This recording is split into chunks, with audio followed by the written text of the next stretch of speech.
রহমতের নবী বলেন, ও আয়েশা, ওই কাফেরের ছোট ছোট বাচ্চাগুলো ছোট ছোট পাথরগুলো যখন মারতেছে, আমার নরম শরীর থেকে রক্ত বের হওয়া শুরু হলো। রক্ত পড়িয়ে আমার জুতা পর্যন্ত আটকায়া গেছে। আমি চোখের পানি ছাড়ি আর কান্না করি, আর আমার দিল থেকে দোয়া করি, হে মালিক,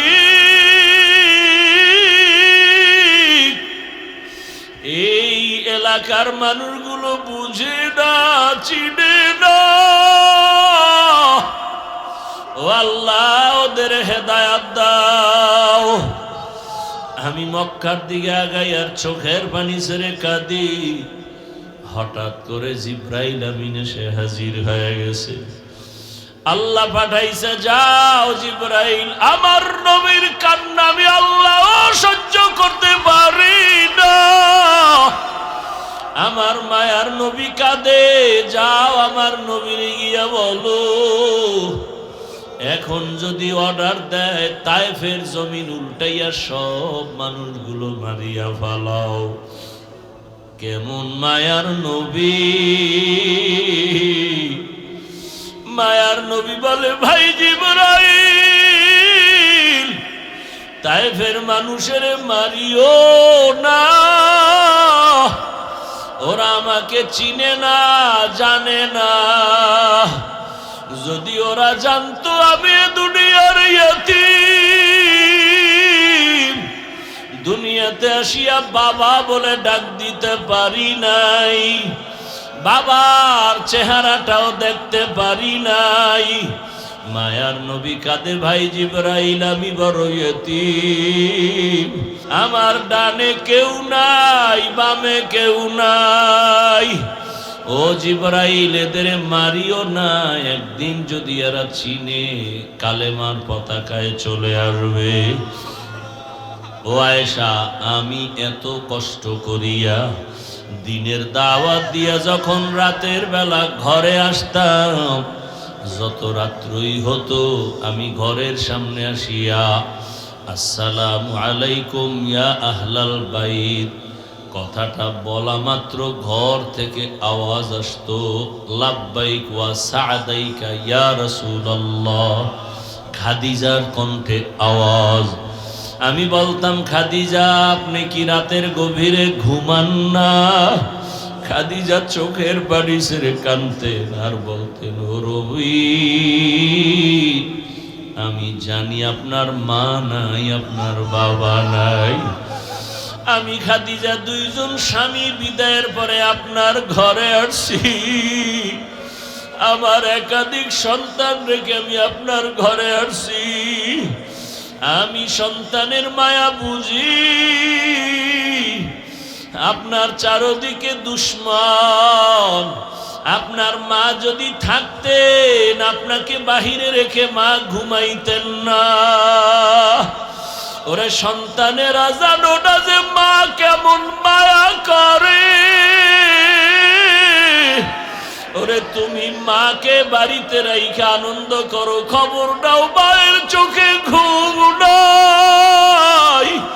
ওরে বাবারে কবরে রাইখা যারা আরামে ঘুমাও, ওই বাবার কবরের কি হালাত।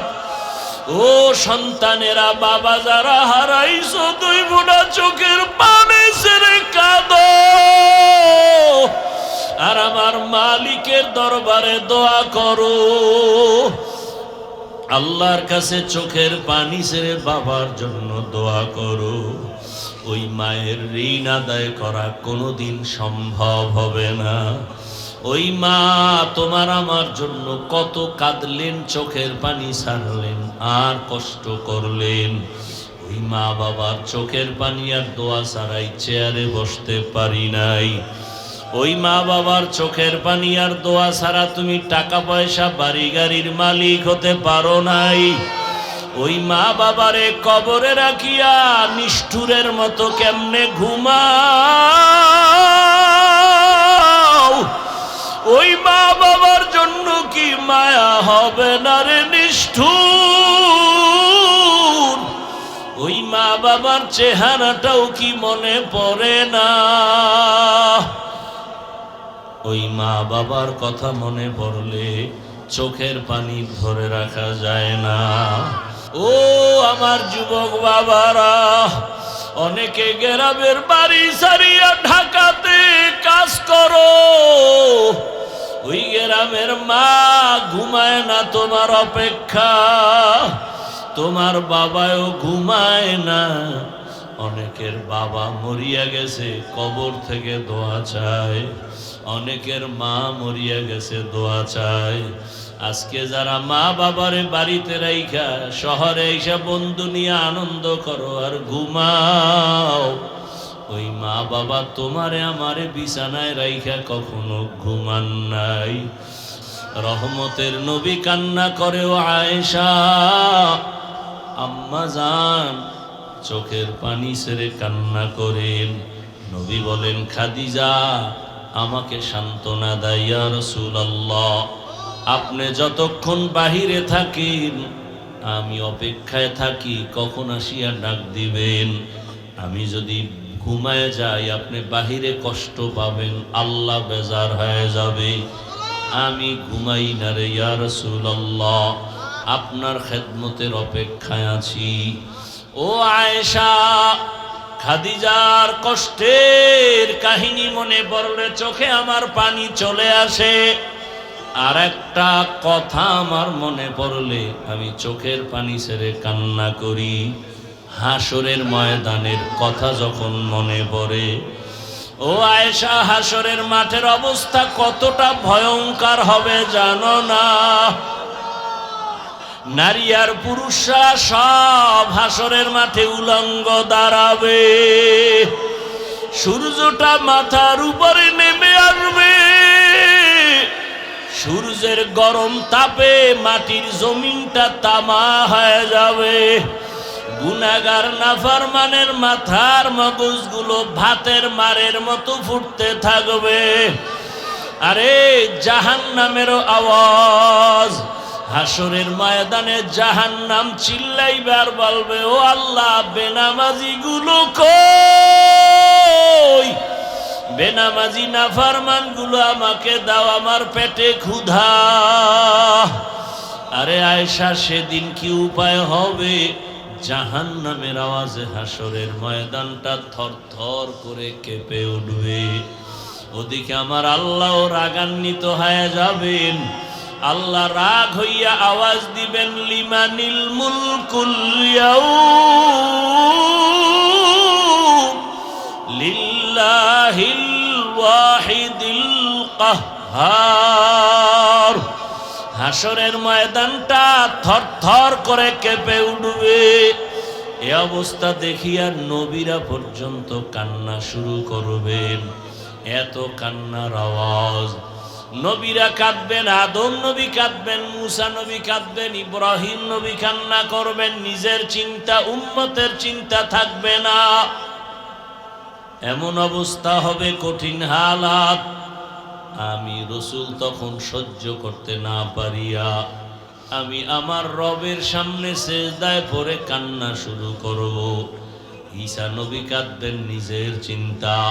মুসা নবী কাঁদবেন, নিজের চিন্তা। ইব্রাহিম নবী কাঁদবেন, নিজের চিন্তা। দাউদ নবী কাঁদবেন, নিজের চিন্তা। আদম নবী কান্না করবেন, নিজের চিন্তা। আর আমি যখন কান্না শুরু করব, মাকামে মাহমুদের ভেতরে আমি একটাই আওয়াজ দিব, আল্লাহ আমার উম্মত, আমার উম্মত, আমার উম্মত। আমার একটা উম্মত জাহান্নামে গেলে আমি জান্নাতে যাব না। ও আয়েশা, আমি তখন আমার উম্মতের চিন্তায় কান্না করব। এখন আমি উম্মতের চিন্তায় কান্না করি। রহমতের নবী বলেন, ও আয়েশা, দুইটা কথা যখন আমার বেশি মনে পড়ে তখন আমি চোখের পানি ধরে রাখতে পারি না রে আয়েশা। এক, খাদিজার কথা আমার মনে পড়লে বেশি কান্না আসে, কারণ আরবের ভেতরে আমার সবাই দুশ্মন। আমি যেই রাস্তা দিয়া যাই, গিয়া কিছু দূর দেখি রাস্তায় কাঁটা দিয়ে আটকানো, আমারে হাঁটতে দেয় না। আমার বাড়িটারে কতবার আটকাইছে, আমাকে জবাই করবে। তায়েফের ময়দানে গেছি কালেমার দাওয়াত দেওয়ার জন্য। কাফের বেঈমানেরা বাচ্চাগুলোকে বলে, ওই মক্কার পাগল আসছে, পাথর মেরে তাড়ায় দাও। বাচ্চাগুলো ছোট ছোট পাথরগুলো বৃষ্টির মতো মারা শুরু করলো। ও আয়েশা, জানো না আমার শরীরের ঘাম থেকে মেশকের ঘ্রাণ, আমার শরীরের মধ্যে মশা মাছি পড়া আল্লাহ হারাম বানায় দিয়েছে। সূর্যের গরম আমার শরীরে লাগে না, আমি সইতে পারবো না, মেঘের খণ্ড ছায়া দেয়। কেমন মায়ার নবী! এরে আমার যুবক বাবারা, বৃদ্ধ বাবাজিরা, পর্দার আড়ালের মা বোনেরা, রহমতের নবীকে আমার আল্লাহ বাহনের মধ্যে চোখের পলকে নিয়ে গেলেন।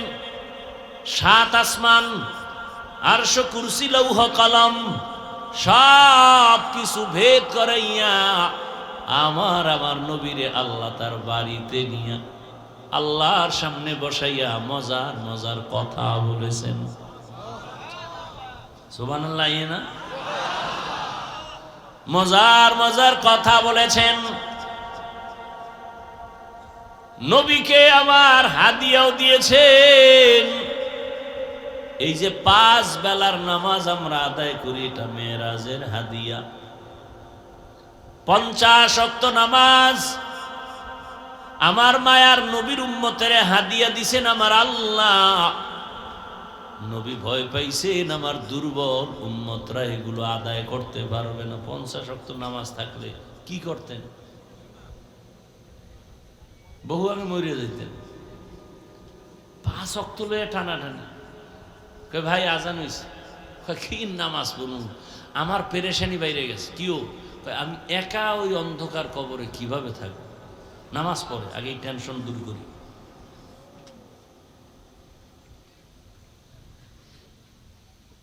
পাঁচ ওয়াক্ত নামাজ কমাইতে কমাইতে কমাইতে কত আছে লাস্টে? নবীর মনটা গেছে বেজার হই, আহা আমার উম্মত সব বেশি পাইব, কমতে কমতে গেল সব। রহমতের নবী বলেন, আমার অন্তরে দুঃখ, আমার উম্মতের সওয়াব কমে গেল। আল্লাহ বলেন, ও পয়গম্বর আপনি উম্মতের জানায়া দেন 5 বেলার নামাজ যদি আদায় করে আমি পুরা 50-এরই সওয়াব দিয়ে দিব। দুনিয়ার যে ব্যক্তি আমার আল্লাহকে ভয় করবেন, দুনিয়ার সব মখলুক তাকে ভয় করবে। যেই ব্যক্তি আমার আল্লাহকে বেশি মোহাব্বত করবা, দুনিয়ার সব মখলুকত তোমাকে মোহাব্বত করবে। হেলায় খেলায় জীবন কাটাইলি রে যুবক, কয়দিন আর যৌবনের বাহাদুরি করবি? কয়েকদিন আগে কি ফেসবুকের মধ্যে তোমরা দেখো না রে বাবা, বিদেশ থেকে টাকা অলংকার নিয়ে আসছে, বাড়ি যাবে, এয়ারপোর্টে নামছে, গাড়িতে স্ত্রী সন্তানরা আগায় নিতে আসছে, গাড়িতে আনন্দ মিছিল দিয়া দিয়া বাড়ি যায়, বাড়ির কাছাকাছি যায়, গাড়িটা পানির মধ্যে ভরে গেছে। কয়েকদিন আগে না, লোকটা কাঁদতেছে, স্বর্ণ অলংকার হাতে নিয়া। আরে মানুষ বিয়া কইরা খাইয়া না খাইয়া বউ মাইয়া নিয়ে এক জায়গায় থাকলো, একটা আনন্দ আছে। আমার কপাল কেন এত খারাপ, টাকার জন্য বিদেশ গেলাম না, বউ সন্তানের আনন্দ পেলাম, কিছুদিন পরে আসছি, অলংকার টাকা নিয়ে কয়েক মাস থাকবো, পরে আবার যাব, কিন্তু আমার কপাল বড় খারাপ, আমার হাতের উপরেই আমার বাচ্চাটা মরে গেল, আমার হাতের সামনে চোখের সামনে আমার স্ত্রী মারা গেল। আজকে তুমি সুন্দরভাবে বয়ান শোনো, কালকে এই সময় আল্লাহ মাফ করুন বুঝাবার জন্য বলি, হতে পারো হসপিটালের রোগী, হতে পারো কবরের বাসিন্দা, দুনিয়াটা কিছুই না রে মুমিন, এখনো সময় আছে, তওবা করো। আপনারা যারা পর্দা করেন না, বলেন আপনাদের কি হালাত হবে একটু চিন্তা করছেন নি? আরে জান্নাতের টিকিট হাতে পাইছেন 10 জন সাহাবা। প্রথম হযরত আবু বকর, দ্বিতীয় হযরত ওমর, তৃতীয় হযরত ওসমান, চতুর্থ হযরত আলী রাদিয়াল্লাহু আনহুম আজমাইন। জান্নাতের টিকিট তাদের হাতে জমা। তাদের আমল কত সুন্দর, নামাজ কত সুন্দর, তেলাওয়াত কত সুন্দর, তাদের ইখলাস আর তাকওয়া কত সুন্দর। এরপরেও সারাটা জীবন কান্না করে কাটাইছেন আল্লাহর দরবারে কেমনে দাঁড়াইয়া হিসাব দিব। আল্লাহ তো এই কথাই বলছেন, ওয়া আম্মা মান খাফা মাকামা রাব্বিহি ওয়া নাহান নাফসা আনিল হাওয়া ফাইন্নাল জান্নাতা হিয়াল মাওয়া। আমার আদালতে দাঁড়াইয়া হিসাব দেওয়ার ভয়, যে দুনিয়াতে গুনাহ ছাড়বি তোকে বিনা হিসাবে জান্নাত দিব। 6 বছরে বিবাহ, নবীর ঘরে আসছেন কয় বছরে? 18 বছর বয়সে রাসূল দুনিয়া থেকে চলে গেলেন। নবীর ঘর করলেন আম্মাজান কতদিন? কি মাত্র 9 বছর। এই 9 বছরে আম্মাজান নবীর দোয়া পাইয়া কতটুকু আগায় গেছেন। দুনিয়াতে যত তাফসীর করনেওয়ালা, কোরআনের প্রথম তাফসীর করনেওয়ালা আম্মাজান আয়েশা। আম্মাজান আয়েশা বলেন, আমি 2000-এর উপরে হাদিসের হাফেজা হয়ে গেছি। আপনারা কয়টা পারেন? আম্মাজানরা কয়টা পারেন? হ্যাঁ, জিন্দেগি মে বন্দেগি তু করনা হে,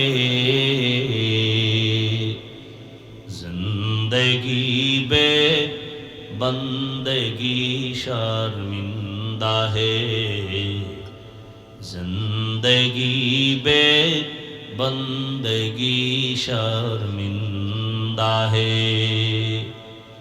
दुनिया में हो दुनिया का तलबगार न हो, बाजार से गुजार हो खरीदार न हो। ये दुनिया एक मिसले कागज़ फूल है, ये दुनिया एक मिसले कागज़ फूल है। जिंदगी में बंदगी तू करना है, जिंदगी बे बंदगी शर्मिंदा है, जिंदगी बे बंदगी शर्मिंदा है। আম্মা জান আয়েশার কথা বলতেছিলাম। আম্মা জান আয়েশা বলেন, রহমতের নবীর সাথে আমার কয় বছরে বিয়া? 6 বছর বয়সে বিবাহ। 9 বছর বয়সে আমি রসুলের ঘরে গেলাম। আমার বয়স যখন 18, রহমতের নবী তখন দুনিয়া থেকে বিদায় হয়ে গেলেন। আর আমগো দেশে 18 বছরের বোনের তো বিয়াই হয় না। কি 18 বছরে বিয়া হয় না? তো হয় না, বরং এর উপরে আবার আগুন জ্বালায় দিছে, কয় বাল্য বিবাহ হবে না, বাল্য বিবাহ বন্ধ। হয়তো বাল্য বিবাহ চলবে না তো কি চলবে? কয় আকাম চলবে। আকাম আকাম চালাও, বিবাহ চলবে না। আকাম কেমনে করবি? বইয়ের মধ্যে শিখাবো, রেডি থাক। কেমনে আকাম করবি, প্রেম কেমনে করবি, এগুলো শিখাইবে ক্লাসে। কি সুন্দর সিলেবাস। গানের শিক্ষক গান শিখাবে, গান। এজন্য আলাদা মাস্টার রেডি কইরা স্কুলে দেওয়ার জন্য, প্রাইমারিতে দেওয়ার জন্য পাগল হয়ে গেছে। আমগো শিক্ষানীতির যারা মুরব্বী তার মানে কুকুর নি রাস্তাঘাটে যেমন যৌবনের আদান প্রদান করে, কেমন যেন তারা চায় এই সমাজের মানুষগুলো যুবক যুবতী যেখানে সেখানে যৌবনের আদান প্রদান করবে, দেশটাকে জাহান্নামের আখড়া বানাবে, বেশ্যাপাড়া বানাবে, প্রস্কোয়াটার বানাবে।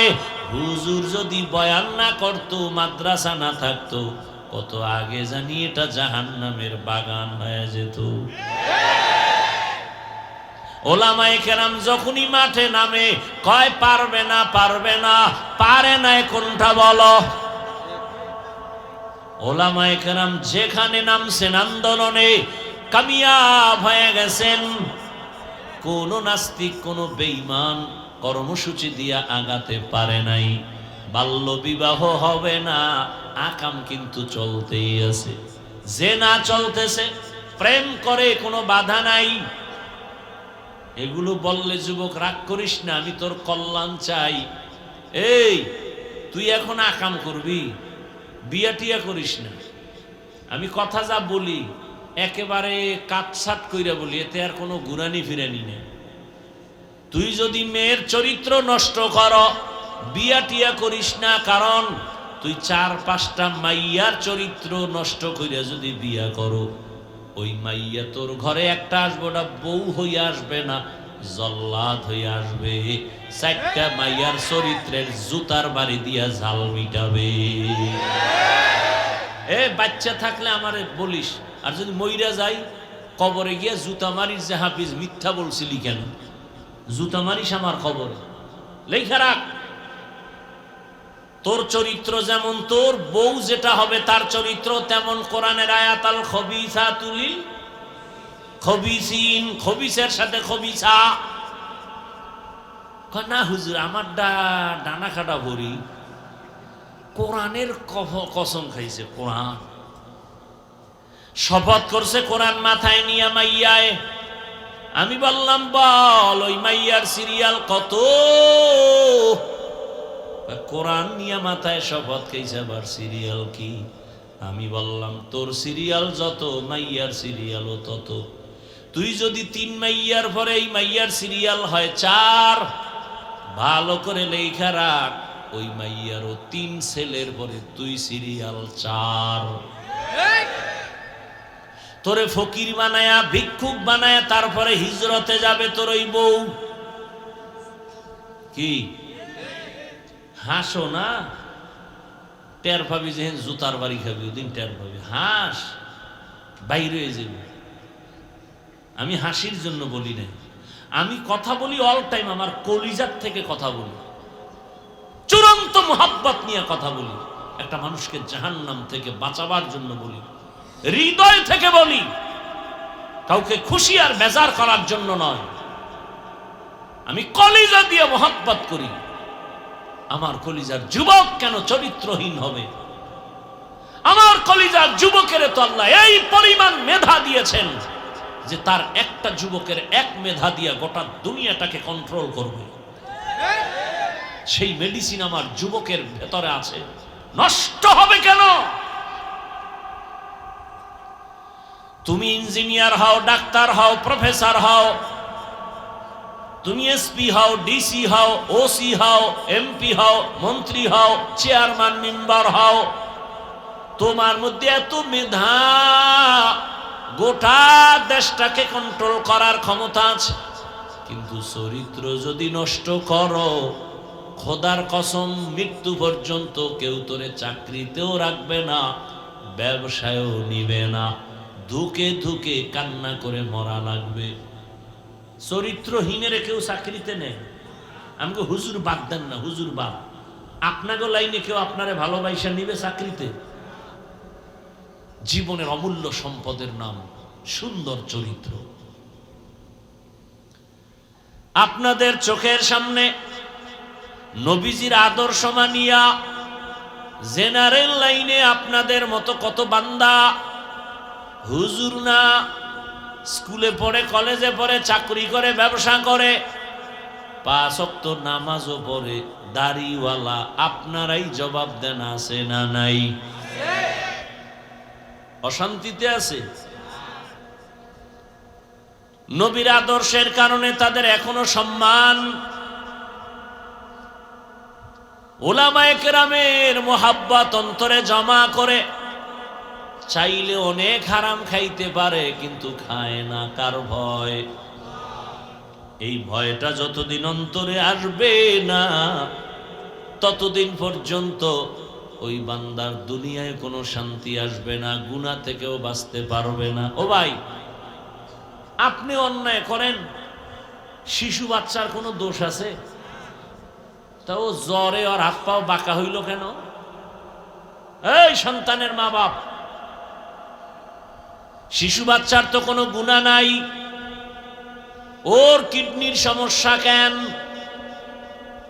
ওই বাচ্চার কেন ক্যান্সার হয়? ওই বাচ্চা কেন পড়ে গিয়া হাত ভাঙ্গে, পাও ভাঙ্গে? একমাত্র কারণ, আপনি মা বাবার গুনাহের কারণেই শাস্তি পায় সন্তান। আপনার গুনার কারণে। ভাইরা আমার, পয়গম্বর সুলাইমান গোটা দুনিয়া পরিচালনা করেছেন। এ ঘটনা কোরআনে আছে না নাই? আমি কিন্তু আগেই বলছিলাম, আপনি মানেন বা না মানেন, সত্য কথাটার সাপোর্ট দিন। পারবেন না? পারবেন? দুনিয়ার যে ব্যক্তি আমার আল্লাহকে ভয় করবেন, দুনিয়ার সব মখলুক তাকে ভয় করবে। যেই ব্যক্তি আমার আল্লাহকে বেশি মোহাব্বত করবা, দুনিয়ার সব মখলুক তোমাকে মোহাব্বত করবে। তুমি আল্লাহরে মোহাব্বত করো, পিপিলিকা তোমাকে মোহাব্বত করবে, বিধর্মীরা তোমাকে মোহাব্বত করবে, গর্তের প্রাণী তোমাকে মোহাব্বত করবে, বাঘ তোমাকে মোহাব্বত করবে, মাছ তোমাকে মোহাব্বত করবে।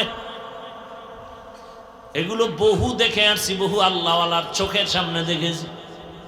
আমাদের সাগরের পার বঙ্গোপসাগর, কুয়াকাটা, সেই ছোটবেলার কথা। উজানির কারি ইব্রাহিম রহমতুল্লাহ আলাই, তার 11তম সন্তান কারি মনজুর আহমদ রহমতুল্লাহ আলাই, যার হাতে ধইরা আমারে ধইরা উজানি নিয়ে গেছেন, লেখাপড়া করালেন, আর বারবার দোয়া করতেন, আল্লাহ। বাচ্চাদের মতো কাঁদতেন মাঝে মাঝে। আমার কাছে এদিকে দিকে কান্না করে এই যে পানি ভরে না, এটা হাতে মাখে, এই হাতে মাখে, চেহারায় মাখে, মাথায় মাখে। কয় এটি কেন করি জানো? জানো কেন? কয় চোখের পানি আল্লাহর ভয়ে কানলে ওইটা যেখানে লাগবে ওখানে জাহান্নামের আগুন লাগবে না। আর তার হাতের মধ্যে আমার হাত ঢুকে এভাবে দোয়া করতো, আল্লাহ ওরে দিয়ে একটা বড় মাদ্রাসা দিতে চাই, তুমি একটু কবুল করো। তো মাদ্রাসা হয়েছে, তিনি তো আর নেই। পয়গম্বর সুলাইমান গোটা দুনিয়া পরিচালনা করেছেন। কথাটা কোরআনে আছে না নাই? বা সুলাইমা দাদে মুলক সরওয়ারি, বা সুলাইমা দাদে মুলক সরওয়ারি, খদমতি খাতে মশদে ওয়াপুরি। ভাইরা আমার, ইউসুফ নবী মিশরের অর্থমন্ত্রী নিয়ে দায়িত্ব নিয়ে পালন করেছেন। ঘটনা কোরআনে নাই? আপনারা ইসলামটাকে মনে হয় দুর্বল মনে করেন না? আপনারা কি ইসলামটাকে দুর্বল মনে করেন? আল্লাহর কোরআনটাকে কি দুর্বল মনে করেন? আল্লাহর কোরআন দুর্বল না, কিন্তু যারা বলেন যে সব বিষয়ের সমাধান আল্লাহর কোরআনের ভেতরে আছে, কিন্তু রাষ্ট্রের ব্যাপারে কোরআনে কিছু নাই, মানে ওইটার কেমনে কয় জানেননি? ইসলামের রাজনীতি নাই। তার মানে আপনি বুঝায় দিলেন আল্লাহর কোরআন ইসলাম সব দিক থেকে পরিপূর্ণ। রাষ্ট্রের ব্যাপারে কোরআন দুর্বল, আপনার কথায় প্রমাণ হইল। রাষ্ট্রের ব্যাপারে ইসলাম দুর্বল। আসলে কি আল্লাহর কোরআন দুর্বল? আসলে কি রসুলের হাদিস দুর্বল? আসলে কি ইসলাম দুর্বল? আল্লাহ বোধহয় ভুলে রাষ্ট্রের ব্যাপারে কোনো সমাধান দেন নাই। কি বিষয়টা এমন?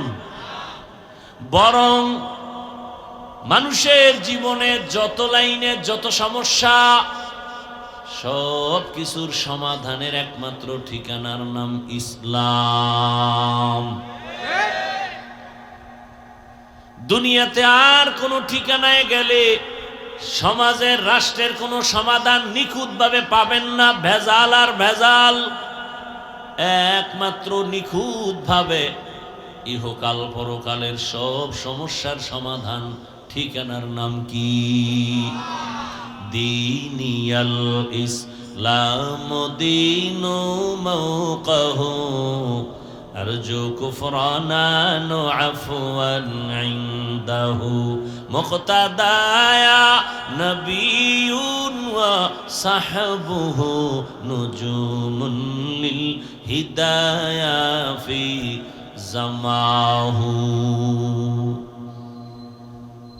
আরে মুসলমান দাবি করেন, নামাজ যদি নাও পড়েন কিন্তু ইসলামটাকে খাটো করেন কেন? বা কেউ করে মেনে নেন কেন? এই নিয়ে আপনি নামাজ পড়েন না, আপনার বউ পর্দা করে না, এই জন্য বউরে কি কেউ কারো কাছে ছোট করে? বলেন না কেন? বরং কেউ করতে চাইলেও তো বাঁচাবার চেষ্টা করে। কথা ঠিক না? আপনার রসুলকে আপনি ঠিক মতো মানেন না, কিন্তু আপনার সামনে রসুলকে যদি কেউ খাটো করতে চায় আপনি সেটা সহ্য করেন কেন? ইসলাম পরিপূর্ণ এক বিধান, এক ইসলাম জীবনের ব্যবস্থা, সব সমস্যার সমাধানের ঠিকানা। কেউ যদি ছোট করতে চায় আপনি বলবেন আমি নামাজ পড়ি না, দাড়ি রাখি না, পর্দা করি না, তবে খবরদার ইসলাম পবিত্র, আমার সামনে ইসলামের খাটো করলে আমি ছাড় দিব না। এতটুকু ঈমান আপনাদের নাই? আমার কথাটা বুঝেন নাই মনে হয়। আপনি নামাজ পড়েন না, দাড়ি রাখেন না, পর্দা করেন না, সেটা ভিন্ন।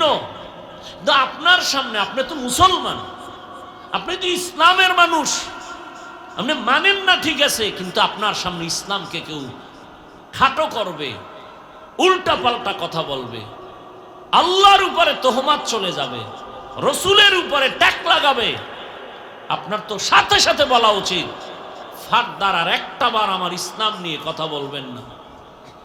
আমার ইসলাম আমার আল্লাহর দেয়া, কোনো ভেজাল নাই। আমি মানি না ঠিক, ইসলাম সঠিক, ইসলাম শান্তি, ইসলাম মানবতার ধর্ম, ইসলাম বৈষম্য দূর করার ধর্ম। উল্টা পাল্টা কথা বলবেন না।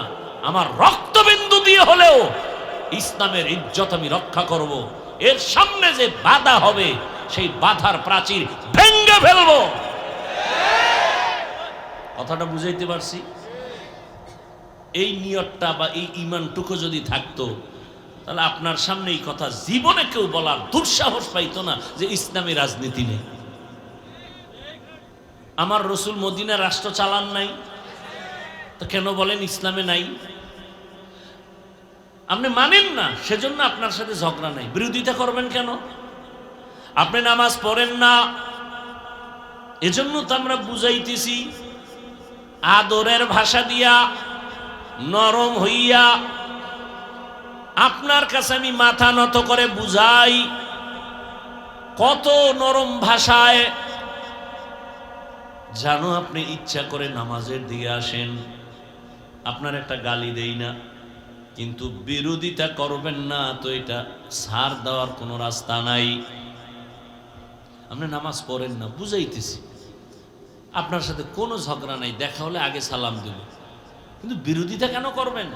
এটা সহ্য করা যাবে না। বিরোধিতাটা সহ্য করা। আপনি পর্দা করেন না, কোনো ঝগড়া নাই, বিরোধিতা করলে আপনার সাথে আর কোনো আপোষ নেই, এখানে আর আপোষ করা যাবে না। আপনি দাড়ি রাখেন না, কোনো ঝগড়া নাই, আমি আপনাকে বুকে লাগাবো, সালাম দিব, মেহমানদারি করাবো, কোনো আফসোস নেই।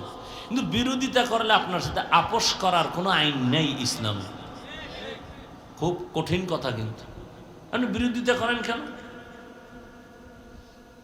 আপনি ইসলামের রাজনীতি করেন না, হাজারবার আপনাকে ধন্যবাদ, আপনার সাথে আমার উঠা বসা হবে, কথা হবে, খানা হবে, সব হবে, বিরোধিতা করা যাবে না। যে আমি দুনিয়ার কিছু ধান্দায় পড়ে গেছি, তো বাকি ইসলাম ঠিক, ইসলাম ঠিক, কোরআন ঠিক, আমি মানি না সেটা ভিন্ন, আমার শয়তানের বন্ধু বানায় নিছে, আমি দুনিয়াদার হয়ে গেছি। ইসলামের বদনাম যেন আপনি না করেন, আপনার সামনেও যেন ইসলামকে কেউ খাটো করার সুযোগ না পায়। ইসলামকে ইসলামের মর্যাদায় রাখেন, দেখবেন একদিন আপনারও মর্যাদার রাস্তা খুলে যাবে। সহজভাবে বুঝেন কথাগুলো। এই জাতিকে ওলামায়ে কেরাম যা দিয়েছে, কিয়ামত পর্যন্ত এই নিঃস্বার্থভাবে কেউ দিবে না।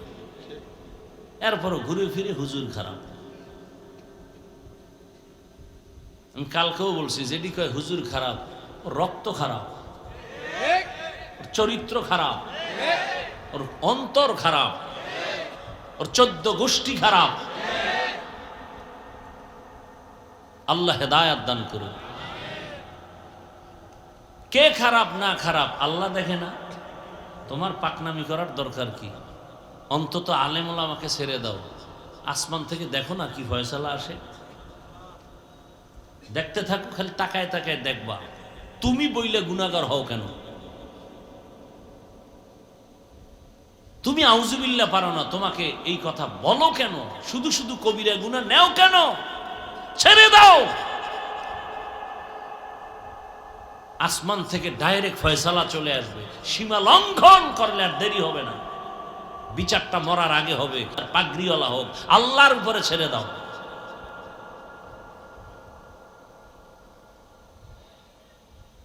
আল্লাহ আমাদের হেদায়াত দান করুন। ওয়া আম্মা মান খাফা মাকাম রাব্বিহি ওয়া নাহান নাফসা আনিল হাওয়া ফাইন্নাল জান্নাতা হিয়াল মাওয়া। আল্লাহ বলেন, কিয়ামতের দিন আমার আদালতে দাঁড়াইয়া হিসাব দেওয়ার ভয়, জমিনে জিন্দা অবস্থায় যেই মানুষ নিজেকে গুনাহ থেকে দূরে রাখবে, আমি আল্লাহ ওয়াদা করেছি আমি তাকে বিনা হিসাবে জান্নাত দিব। রহমতের নবী বলেন, ইত্তাকিল মাহারিম তাকুন আবাদান নাস। হারাম জিনিস থেকে নিজেকে ফিরাও, বাঁচাও, মানুষের কাছে তোমার মর্যাদা বেড়ে যাবে, আল্লাহর কাছেও তোমার দাম বেড়ে যাবে। নিষিদ্ধ জিনিস থেকে বাঁচো। ও ভাই, চোখের সামনে আপনারা দেখেন, আমার তর্জমা শেষ, এবার ব্যাখ্যা চলতেছে। আমরা আপনাদের সামনে যারা চেষ্টা করি, রসুলের আদর্শের টুপি পরেছি, আমি কোনো পিসাবের টুপি দেই নাই। আমি রসুলের আদর্শের জামা পরেছি, কোনো পীরের আদর্শ না। আমি রসুলের আদর্শে দাড়ি রেখেছি, কোনো পীরের আদর্শের দাড়ি রাখি নাই। আমি রসুলের আদর্শে নামাজ আদায় করি, শুধু আমি না, এই লাইনে আমরা যারা চেষ্টা করি। আপনাদের চোখের সামনে দেখেন তো আমরা না খায় মরে গেছি? বলেন, চোখে আঙ্গুল দিয়া দেখায় দেই, লেখা রেখে বাসায় গিয়ে। মহামারী করোনা গোটা দুনিয়াটাকে স্তব্ধ করে ফেলল। স্কুল পর্যন্ত বন্ধ, কলেজ বন্ধ, চাকরি বন্ধ, ফ্যাক্টরি বন্ধ, বাস গাড়ি, দোকান পাট সব বন্ধ। ইতিহাস ভুলে যাবেন না, ওই সময় আল্লাহর কোরআনের একটা মাদ্রাসাও বন্ধ হয় নাই। কি মিথ্যা বলছি? একজন হুজুরেও না খায় মরে নাই, বলিয়েন না। শিক্ষিত 2 কুলাঙ্গার সন্তান বাবাকে করোনায় যখন আক্রান্ত করে ফেলল, এক পর্যায়ে বাবা মরে গেল। সন্তান ট্রিপল মাস্ক লাগায় বসে আছে, বাবার কাছে যায় না, করোনা মরার ভয়। এলাকার গরিবদের ডাকলো, গরিবদের ডাক দিয়া বলল, কিছু টাকা দিব, বাবার লাশটা টেনে রাস্তার বাহিরে ফেলে দাও। রাস্তা টাইনে ফেলাই দিস, দরওয়াজা জানালা লক করে দিল। জানালা দিয়ে একটা নজর তাকায় দেখলো না বাবার লাশ কুকুর খেলো নাকি জানাজা হলো। যুবক বাবারা, আমার কথা যদি আমি ভুল বলি তুমি আমাকে একটু ইশারায় বললো যে এটা ভুল, আমি তওবা করে নিব। আর যদি দেখো না সত্যি, তাহলে অন্তরকে বুঝাও যে তুমি সোজা হবা কেমনি, তওবা করবা কিভাবে, সেই চিন্তা করো। জানালা দিয়ে তাকাইল না, বাবার লাশের খবর কি? ইতিহাস। সেই সময় আমার দেশের শত শত লাশ, করোনার লাশগুলো ওলামায়ে কেরাম টুপিওয়ালারা নিজেদের কাঁধে নিলেন, গোসল করালেন, জানাজা পড়াইয়া কবরে রাখছেন। একজন হুজুরেও করোনায় মরে নাই। নগদ, বাকি বুকি কোনো কথা নেই। রোহিঙ্গা ক্যাম্পের খবর নাও। দুনিয়ার অনেকে টাকা পয়সা অনেক কিছু দিছে, কিন্তু বেশিরভাগ ওলামায়ে কেরাম দিছে নিঃস্বার্থ, বাকিরা দিছে স্বার্থের জন্য। কি স্বার্থ? এখন গিয়া আমগো ফর্ম পূরণ করে, তো টাকা দিছে, আমরা এনজিওর লোক, এনজিওর ফর্ম পূরণ করো। শেষ পর্যন্ত কিস্তিতে টাকা দিতে দিতে মানুষের লোভ দেখায়, কেমন বসি লাগায়। মরার আগে কিস্তি আদায় করতে পারে নাই, লাশের সামনে গিয়া এনজিওর লোকগুলো দাঁড়ায় বলে 13টা কিস্তি বাকি, দিয়া কবরে লাশ নামা। হারামে আরাম নাই। কই আমরা এত কষ্ট করে জীবন কাটাই, 5 জন সন্তানের খানা রেডি করতে খবর হয়ে যায়, অথচ মাদ্রাসায় শত শত ছাত্র, শত শত ছাত্রর মধ্যে অর্ধেক ফ্রি, গরিব, এতিম, অসহায়। অথচ 3 বেলা খানা চলে, রুটিন করা খানা চলে। মানুষের কাছে ভিক্ষাও করি না, আপনাদের কাছেও ছোট হই না, বিরক্ত করি না। আল্লাহ হেফাজতের জিম্মাদারি নিছেন। দয়াময় আল্লাহ তার বান্দাদের অন্তরে মোহাব্বত বাড়াইয়া তাদের রিজিকের ব্যবস্থা করতেছেন। ছাত্রদের আগামীকাল দুপুরের খানা নাই, রাত হয়ে গেছে।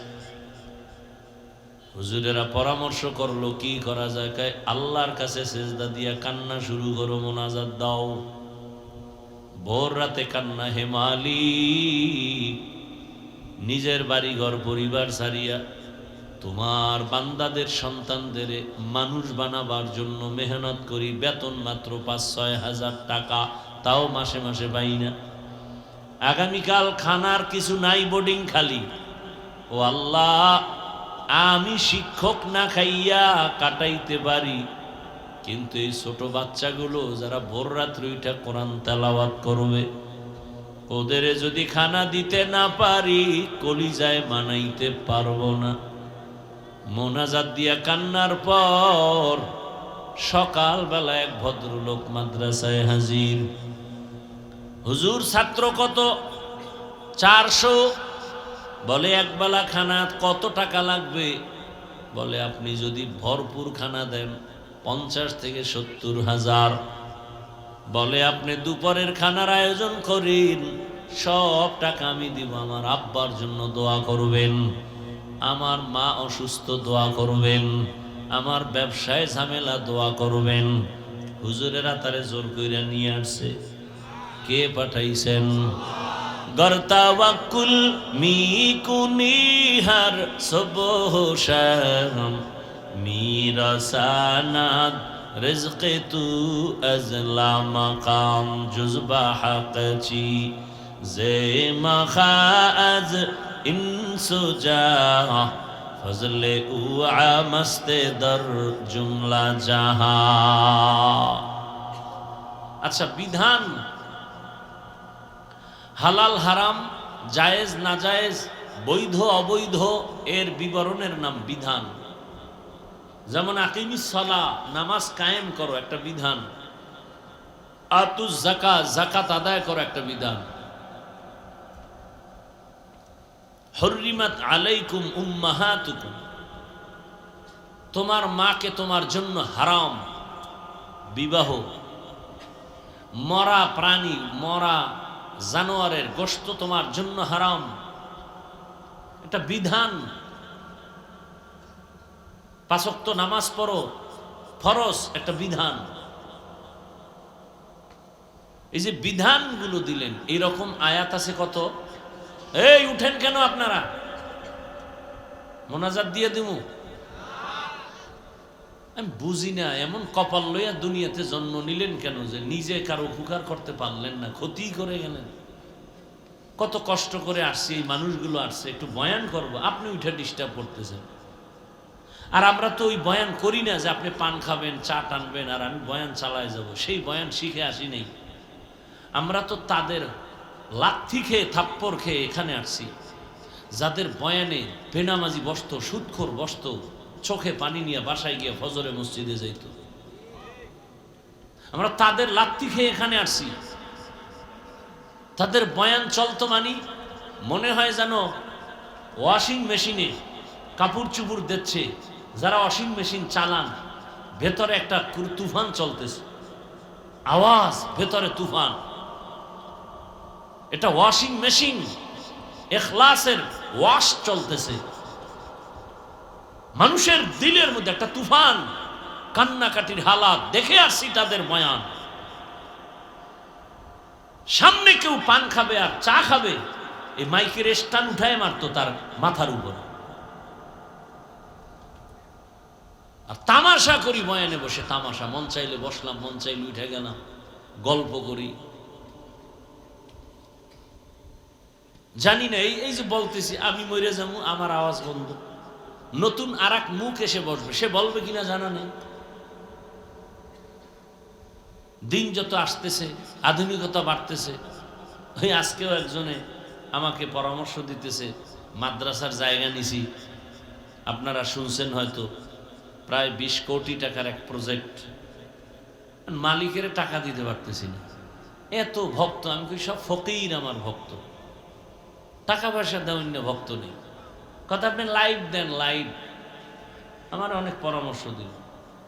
আমি বললাম মাদ্রাসায় যেটা আসি এটাও যদি চইলা যায়, হুশ থাকতে আমি লাইভে আসবো না, দেখি আমার আল্লাহ কি করে। জায়গা যদি মালিক লয়ে যায়, নিয়ে যাবে, লাগবে না আমার জায়গা। মাদ্রাসা করা ফরজ না, তো কইরে ফেলছে। এবার মরে গেলে আল্লাহ যদি দিন হেফাজত করতে চায়, দিন হেফাজতের জিম্মা তো হাফিজুর রহমানের হাতে না, দিন হেফাজত কোনো পীরের হাতে না, ডাইরেক্ট আল্লাহ নিছেন হেফাজত। আমি থাকবো না এখানে, আল্লাহ কাকে দিয়ে হেফাজত করাবেন সে আল্লাহ ভালো জানে। আমার টেনশনের কি আছে, আমার মাথা ব্যথার কি আছে? কোনো লাইভ নেই। কয় অনেকেই তো দেয়, কিন্তু দিই লাইভ দিয়ে গোটা দুনিয়াটা কিনে ফেলুক। এই ওয়াজে বলি শুধু এতটুকু যথেষ্ট, কথায় আসছে এই জন্য বলে ফেললাম। ওরা বলছে, ওর নাম কি নাই, এটি ভাগছে কই, এটি কই, এটির ওয়াজ লাগে না, কমিটির ওয়াজ লাগে না। না, আমার বসায় গেছে কই এরা?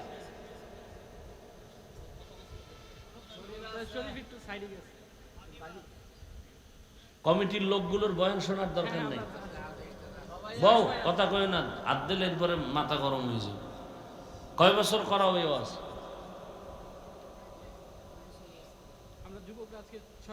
6 বছর। দাড়ি কই, নামাজ কই, টুপি কই, কি ওয়াজ করাও?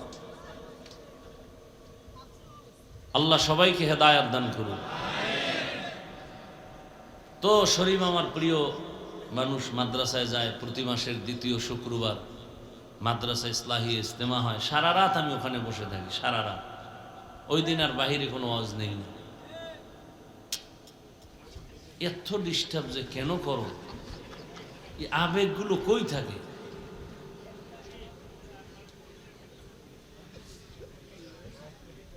আল্লাহ হেদায়াত দান করুন। তো বলল হুজুর আপনি মাঠে কালেকশন করবেন মাদ্রাসার জায়গার জন্য। তো চিন্তা করলাম এই কারবার শুরু করলে কি না জানি আবার শুরু। দেখতে নারী চলন বাঁকা। বাংলাদেশে একজন ব্যক্তি আমি, যার সর্বাঙ্গে ঘা, চতুর্মুখী তুফান চলে এই ব্যক্তিটাকে নিয়ে। বাইরের লোক, ভিতরের লোক, ডাইনের লোক, বামের লোক পারে না তাজা মাটি দিয়ে ভালা। আল্লাহ হেদায়াত দান করুন।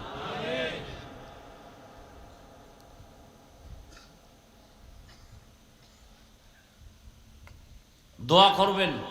যেহেতু কথা আসছে বলেই ফেলছি, আমি ইচ্ছা ছিল না কিছু বলার। মাদ্রাসার জায়গাটা ও মালিক বারবার টাকা আছে। আমি কি সাইনবোর্ড লাগাইছি, দিতে না পারলে কি করা? সাইনবোর্ড নিয়ে অন্য জায়গায় বিক্রি করে ফেলো, কি করতে পারি আর? আল্লাহর কাছে কানতেছি, বাইতুল্লাহ যেয়ে ধৈর্য কান্দেছি, আর কি করবো? ওরে বললাম আজকে মাগরিবের পর যে কইছে আপনি লাইভে আসেন। আমি আচ্ছা বলতো পটিয়া মাদ্রাসা কোন লাইভে এত বড় হয়েছে বল? হাটহাজারী মাদ্রাসার জন্য লাইভ দিছিল কারা বল? নানুপুর পিসাবের মাদ্রাসার লাইভ দিছে কে বল? মালিবাগ মাদ্রাসা, যাত্রাবাড়ি মাদ্রাসা, বসুন্ধরা মাদ্রাসার জন্য কারা লাইভ দিছিল বল? পাগল হয়ে গেছে লাইভ দেওয়ার জন্য। আর কিছু ব্যক্তি তো লাইভ বয় হয়ে গেছে, লাইভ বয়। এর মোবাইল আছে, পারে না বাথরুমে গিয়ে লাইভ দেয়। আর দেয়ও ও যার সাথে আকাম করে মোবাইলে, হেরে তো লাইভ দেয়। আল্লাহ হেদায়াত দান করুন। যেই লোকটা ঘরের রুমে বসে সারাটা রাত মোবাইলে শুধু গুনাহ করে, চোখের গুনাহ, হাতের গুনাহ, অন্তরের গুনাহ, সারাটা রাত। কখন 2টা বাজলো, 3টা বাজলো, রাত্র 4টা বাজলো, খবর নাই। ফজরের আজান হবে হবে ঠিক সেই সময় ঘুমে চাপ দিছে, মোবাইল পড়ে গেছে, এক ঘুমে 10টা। এই যে এখানে এত আশেকে রসুল বসা, আজকে ফজর পড়ে নাই, জহুর পড়ে নাই, আসর পড়ে নাই, মাগরিব পড়ে নাই, এশাও পড়ে নাই, কালকে ফজর পড়বে কিনা এর কোনো গ্যারান্টি নাই। চায়ের দোকানে বয়ে বলবে সব হুজুরেরা খারাপ, সে একাই মাত্র ভালো, সব হুজুর খারাপ। হুজুরেরা কেন রাস্তায় নামবে? হুজুরেরা কেন রাজনীতি করবে? দোষের আর শেষ নেই। ওই এক বেডা বেডি, স্বামী মোটামুটি বুজুর্গ, কিন্তু কপাল খারাপ, বউটা ওই রকম বুজুর্গ পরে। এরকম হয় না? স্বামী ভালো, স্ত্রী একটু অন্য লাইনে, স্ত্রী ভালো, স্বামী আবার অন্য লাইনে। স্ত্রী রোজা রাখছে, স্বামী রাখে না, কয় ভাত দে। রোজা রাইখা স্ত্রী ভাত পাকায় খাওয়াইতে হয় স্বামীকে, এরকম পরিবার আছে। তো ওই আল্লাহর বান্দা মোটামুটি নামাজ কালাম, বুজুর্গ, ভাগরিওয়ালা, স্ত্রী একটু আঁকা বাঁকা, আছে না নেই? দেখতেই পারে না। তো একদিন দেখে ওই মহিলা ঘরের সামনের জায়গাটাকে আমগো বরিশাল ভাষায় বলে উঠান, খালি জায়গা ঘরের সামনে। তো এই উঠানে শূন্যের উপরে এক পাগড়িওয়ালা ঘুরে বাতাসে, এরকম চরখার মতো। দেখে টেখা এইবার কিছুক্ষণ পর নাই, রাতের বেলা এবাদাত খানা মসজিদ থেকে বুজুর্গ বাসায় আসছে। তুমি কিসের বুজুর্গ? আজকে এক নতুন বুজুর্গ দেখলাম, বাতাসে উড়ে, তুমি কেমন পারছো নি? তো বুজুর্গ কয় তুমি ভালো করে দেখছো? হ্যাঁ দেখছি। ওই লোকটা তো আমি ছিলাম। কয় ও এই জন্যই দেখছি পাওয়া একটা বাঁকা হয়ে গেছে। বড় কঠিন হাল। পৃথিবীতে এর থেকে জুলুম আর কি হতে পারে? চুপ। 24 ঘন্টা ডিউটি করে, এক বেলার নামাজে নাই। রিক্সার ড্রাইভার কয়, হুজুর জোহরে ছিলেন কই? ইমাম সাহেব কয়, কে তুমি? আমি রিক্সা চালাই। বলে এত বড় পাওয়া? বলে মাসে 5 টাকা বেতন দেই। সভাপতি দেন কত? 100 টাকা। এটা কমাও। সভাপতি দেন 100, সেক্রেটারি সভাপতির থেকে আরো ধনী। আপনি কত দেন? 500। না না না, সভাপতির থেকে বেশি দিলে বেদবি হবে, এজন্য আমি দিই 50। এই আকামগুলো আছে না নেই? ইমাম সাহেব 24টা ঘন্টা ডিউটি করে, বেতন ঠিক মতো 5-10 যাই দেয়, তাও মাসে মাসে ঠিক মতো দেয় না। রিমান্ডে রাখে ইমামরে, রিমান্ডে। একটা রিমান্ড চলতেছে, বেচারা ঘুমায় গেছে। আল্লাহ না করুন যদি উঠতে একটু দেরি হয়ে যায়, হতেই পারে, কারণ ঘুমের মানুষ মরা। যদি উঠতে একটু ঝামেলা হয়ে যায়, চাকরি থাকবে কিনা রেড সিগন্যাল শুরু হয়ে যায়। সিগন্যালগুলো দেয় কারা? ওই এলাকার টপ লেভেলের বেনামাজি সুদখোরের বাচ্চারা। সুদখোর পৃথিবীতে আল্লাহর দুশ্মন যত বড় আছে, এর মধ্যে নিকৃষ্টতম বড় দুশ্মন আল্লাহর সুদখোর। ও কি করে জানেন? 24টা ঘন্টার সেকেন্ডে সেকেন্ডে সেকেন্ডে সেকেন্ডে অল টাইম তার কলিজার মায়ের সাথে জিনার গুনাহ, জিনার গুনাহ, জিনার গুনাহ, জিনার গুনাহ। আমরাই তো করি না, তো আর করবে কে? আলেমরা করার কথা, সে আলেমরাও যদি না করে তো কে করবে? আর এই কথাগুলো আগামী শুক্রবার জুমায় আলোচনা হোক। কমিটি বলবে 1 মাসের জন্য আপনার ছুটি। কি বিষয়? কি বলে? শিয়ালের হাতে মুরগি আমানত। শিয়ালের হাতে মুরগি আমানত দিলে কয়দিন পরে পাবেন? সত্য কথা স্বীকার করেন, মানেন আর না মানেন, কয়দিন পরে পাবেন? শিয়ালের হাতে মুরগি দিলে যা হয়, মাদ্রাসা মসজিদ আর ধর্মের চাবি সুদখোর, ঘুষখোর, বেনামাজি, মদ পান করনেওয়ালার হাতে দিলে তাই হবে। আল্লাহ হেদায়াত দান করুন, আল্লাহ আমাদের হেদায়াত দান করুন। কয় হুজুর এক ওয়াজ বারবার করেন কেন? আপনি আকাম বারবার করেন কেন? ডাক্তারের কাছে গেছে, খালি প্যারাসিটামল। ডাক্তার পেটে সমস্যা, প্যারাসিটামল। 2 দিন ভালো, আবার গেছে ডাক্তার, পেট ব্যথা, প্যারাসিটামল।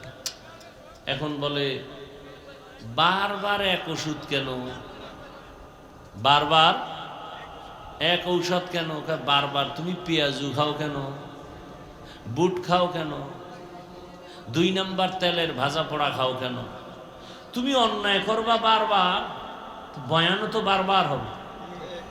নামাজের ওয়াজ আল্লাহ কোরআনে একবার করছেন না বারবার? তো আপনি নামাজ ছাড়েন বারবার, বয়ানও তো বারবার হবে। আর একটা নিয়ম হলো, আপনার শরীরে রোগ আছে 5টা, চেক আপ করে ধরা পড়লো, ডাক্তার আপনাকে প্রথমত ওই রোগের চিকিৎসা দিবে যেই রোগটা আপনার বডির মধ্যে মারাত্মক বড়, ওটাকে আগে ঠিক করবে, এরপর ছোটখাটো রোগ পরে। এটাই তো নিয়ম। তাহলে ইমানের যত রোগ আছে, এর মধ্যে বড় রোগ যেগুলো, এগুলোর থেকে কোরআন হাদিস থেকে আগে এই বয়ান দিয়ে মানুষকে লাইনে নেওয়ার চেষ্টা করবে, এটাই আলেমের কাজ। তা আপনার ইমানের রোগ আছে, আপনি নামাজ পড়েন না, পর্দা করেন না, হালাল খান না, মিথ্যা বলেন, গালি দেন, সব দোষ। এর মধ্যে আগেরটা ধরতে হইবে যে আপনার মায়ের সাথে জিনা করেন সুদ খাইয়া, এটার আগে ধরতে হইবে। কারণ সুদ এমন এক রোগ, আপনি সুদের খাতায় নাম আছে, নামাজ কবুল হবে না, রোজা কবুল হবে না, তেলাওয়াত কবুল হবে না, হজ করলে কবুল হবে না, দান করলে কবুল হবে না, মোনাজাত দিলে একটা মোনাজাতও কবুল হবে না। আল্লাহ কয়, এই বেঈমান রেডি থাক, আমি আল্লাহ রেডি, তোর সাথে যুদ্ধ করব। তাহলে কত বড় দুশ্মন হলে আল্লাহ নিজে বলেন আমি রেডি, তোর সাথে যুদ্ধ করব।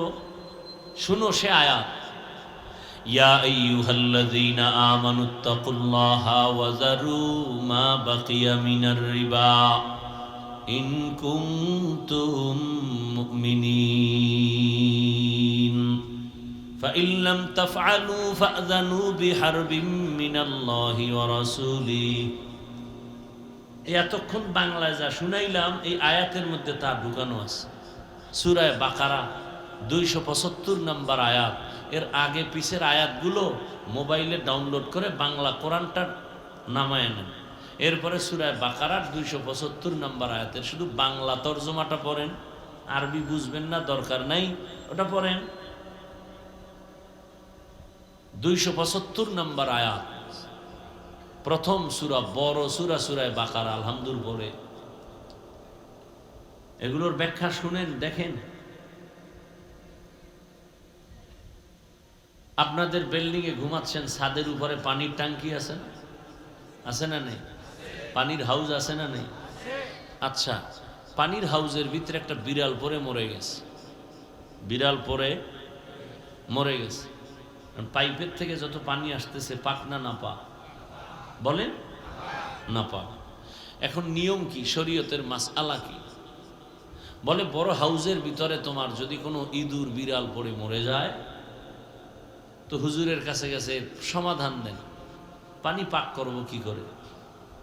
তো মাসআলা দিয়ে দিল 1 থেকে 60 বালতি পানি উঠে ফেলে দাও। হুজুরের মাসআলা শুনে এসে পানি ফেললো, এরপরও গন্ধ কমে না। চিন্তা করলো হুজুরদের ফতুয়ার মধ্যেও ঝামেলা শুরু হয়ে গেল, কি ফতুয়া দিন, কথা মনে হয় কম হয়ে গেছে। ও আরো 60 বালতি পানি ফেলাইছে, 120, এরপরও গন্ধ কমে না। এইবার গেছে হুজুরের দরব, মানুষের বাড়ি খাইয়া এরকম আউলা জাউলা ফতুয়া দেন। হুজুর বলে না, আমি তো ভেজাল করি নাই, তুমি পানি ঠিক মতো ফালাইছো? বলে হ্যাঁ। ওভার 60, তা তো গন্ধ থাকার কথা না।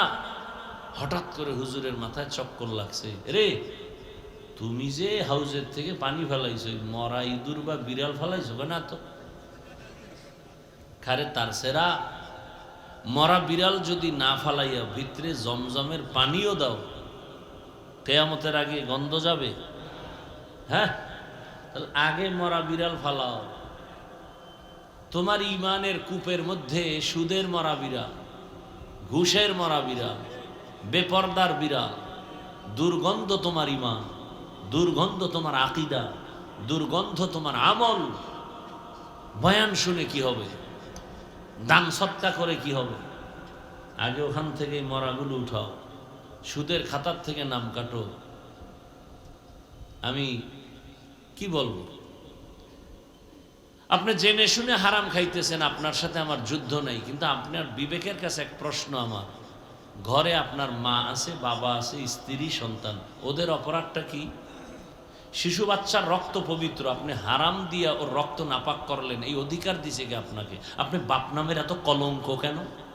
আপনি যদি বউ ঠিক মতো চালাইতে না পারেন, বিয়া করলেন কেন? ইসলামে তো আর একটা ঔষধ আছে, রোজা রাখো।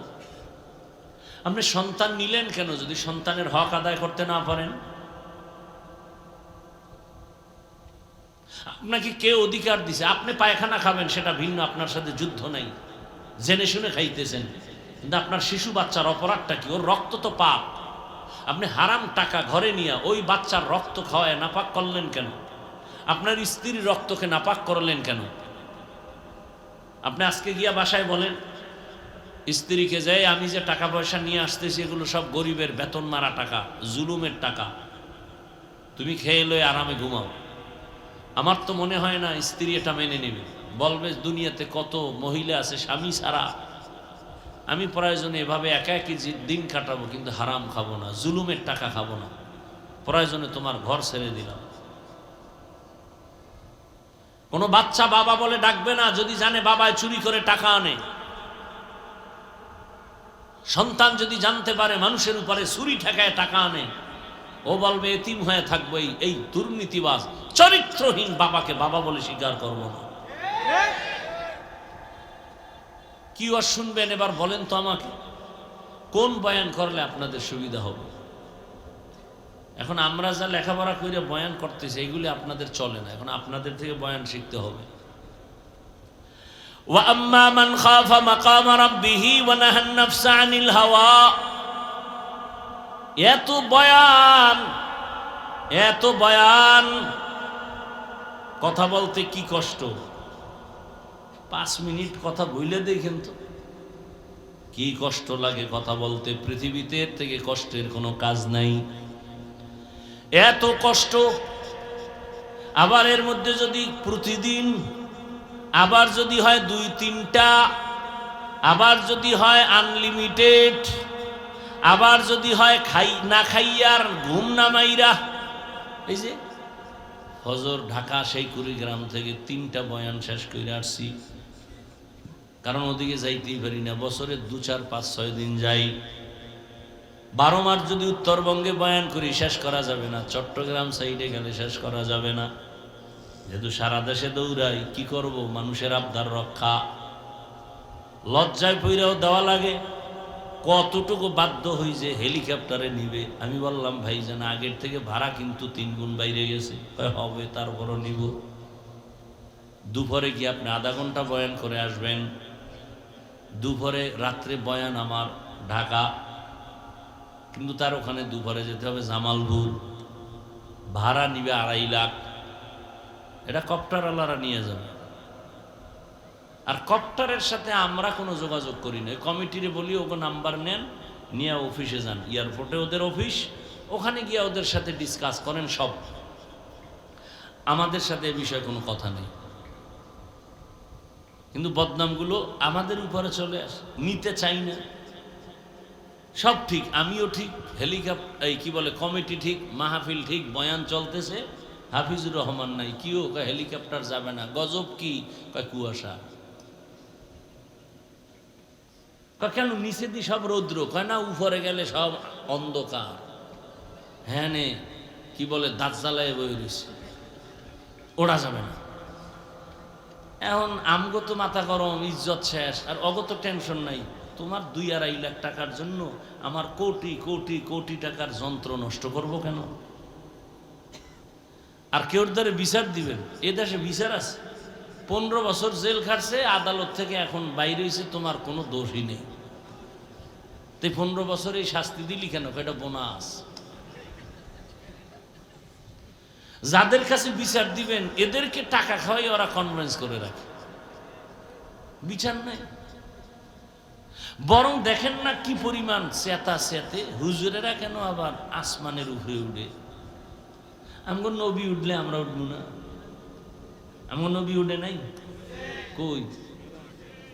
মেরাজ কে হামারা নবী সবএ সামাওয়াত, मेराज के हमारा नबी सबअ समावात, नहीं भूला वहाँ नबी हम गुनहगार उम्मत, नहीं भूला वहाँ नबी हम गुनहगार उम्मत।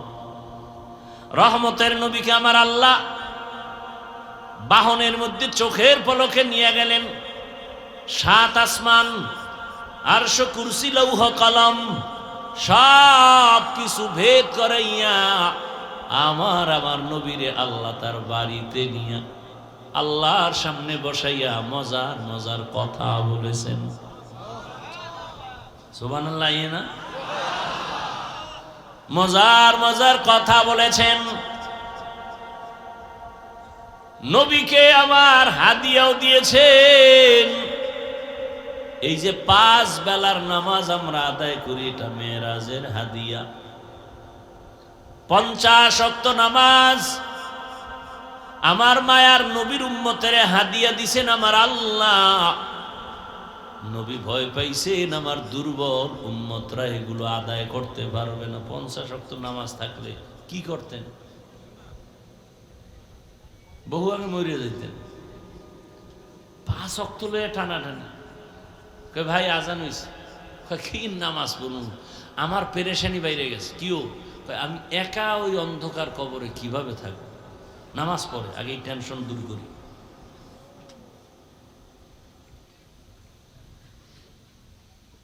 পাঁচ ওয়াক্ত নামাজ কমাইতে কমাইতে কমাইতে কত আছে লাস্টে? নবীর মনটা গেছে বেজার হই, আহা আমার উম্মত সব বেশি পাইব, কমতে কমতে গেল সব। রহমতের নবী বলেন, আমার অন্তরে দুঃখ, আমার উম্মতের সওয়াব কমে গেল। আল্লাহ বলেন, ও পয়গম্বর, আপনি উম্মতের জানায়া দেন 5 বেলার নামাজ যদি আদায় করে আমি পুরা 50-এরই সওয়াব দিয়ে দিব। মাকুন সুসুতি নামাজে পাঞ্জে গানা ফাওয়াইলুল লিল মুসাল্লিন আল্লাযিনা মুমিনারা ইনামাজে ইমদাদ দা ইস্তাইনু আয়াতে কুরআন। এই ভলিউম বাড়া, কষ্ট হয় আপনাদের? আচ্ছা কি কষ্ট বলেন তো? এই তো বইয়ে রয়েছেন, এই তো মানে কষ্ট এতটুকু যারে এতক্ষণ বাইরে থাকলে মোবাইলে কত দুনিয়া ঘুরে লাগতাম, এইটা ভাবলাম না। এই তো ভাইয়েরা আমার, তো 12 মাস মোবাইল দেখছেন, একটা দিন আল্লাহর জন্য দেন না। আল্লাহর কাছে দোয়া করেন, এই বসাটাও যদি আপনার ইখলাসের সাথে হয় আল্লাহ বলবেন যাও আমার আলেম রে, তুই ভালোবাসা কোরআনের মোহাব্বতে বয়ান শুনছো, আমি আল্লাহর স্পেশাল পাওয়ারে তোকে বিনা হিসাবে জান্নাত দিয়ে দিলাম। আতিনা ফি দারে দুনিয়া না হাসান, আতিনা ফি দারে উকবা না হাসান, ইয়া গিয়াসাল মুস্তাগীসি নাহদিনা লিফতিখারা বিল উলুমে ওয়াল গিনা। হর গরিদে নেকো তু তৈয়ার হে, जो ना मांगे उससे तू बेजार है। ও আমার কলিজার যুবক বাবারা, বৃদ্ধ বাবাজিরা, পর্দার আড়ালের মা বোনেরা, এত বয়ান আর এত বয়ান, জুমার খতিবের বয়ান, আমাদের বক্তাদের বয়ান, পীর মাশায়েখের বয়ান, দাওয়াত ও তাবলীগের বয়ান, এরপরেও কেন আমাদের আমলের খাতা শূন্যের কোঠায়? কারণ কি? ব্যবসায়ী ভাই জেনে শুনে কেন কাস্টমারের সাথে মিথ্যা বলে ধোকা দেয়?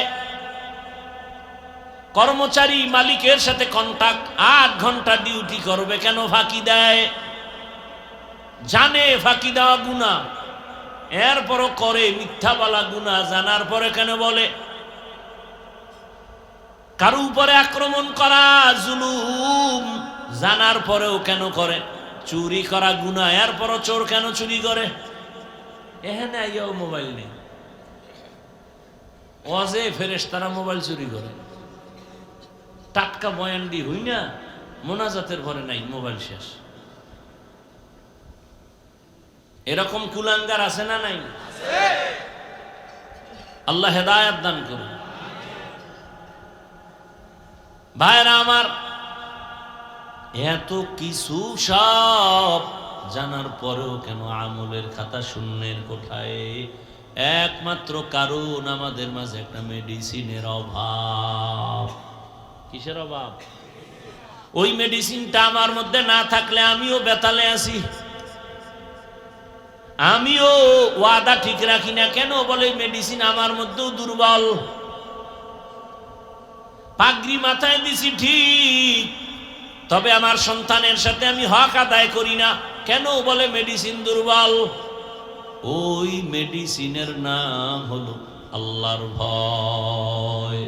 দুনিয়ার যে ব্যক্তি আমার আল্লাহকে ভয় করবেন, দুনিয়ার সব মখলুক তাকে ভয় করবে।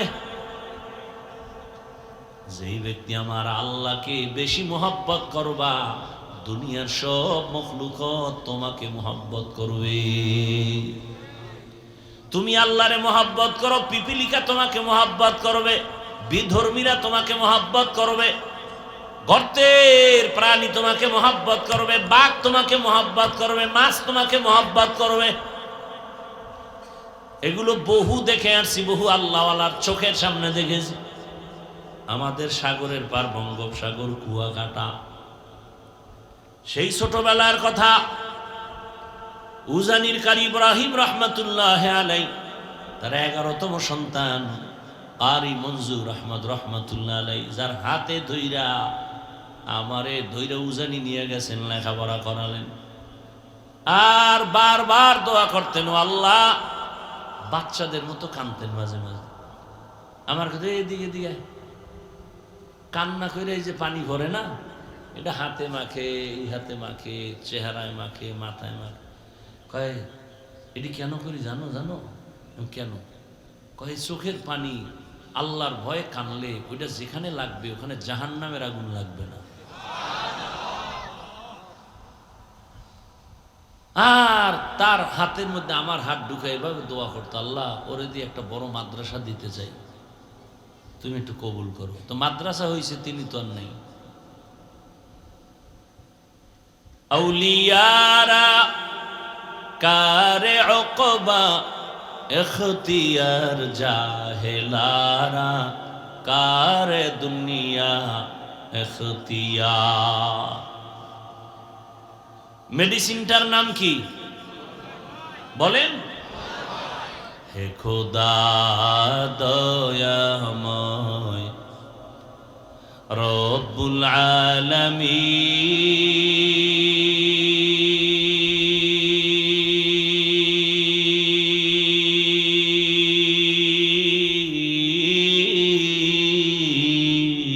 আলামিন, জীবনে মরণে ভয় কি হবে সেই দিন, হে খোদা।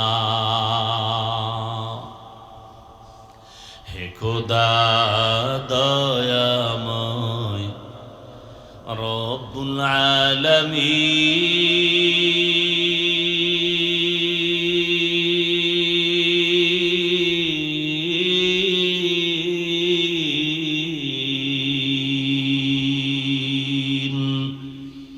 জীবনে মরণে ভয় কি হবে সেই দিন, হে খোদা। ধরাতে আসিয়াজি বড়ই অসহায়,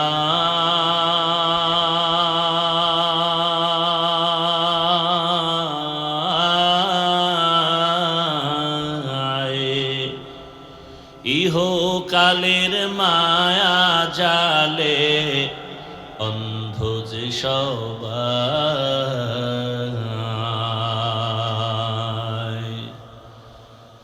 ধরাতে আসিয়াজি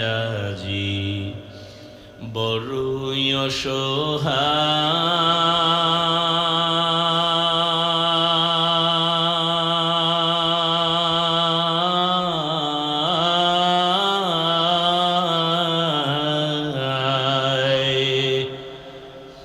ইহকালের মায়া জালে অন্ধ যে সবাই।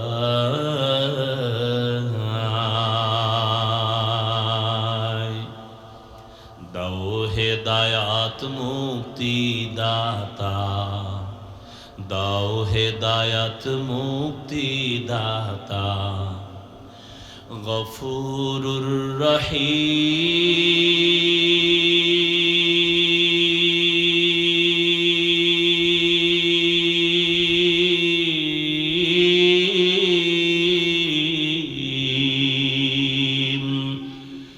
জীবনে মরণে ভয় কি হবে সেই দিন, হে খোদা। হে খোদা দয়াময় রব্বুল আলামিন,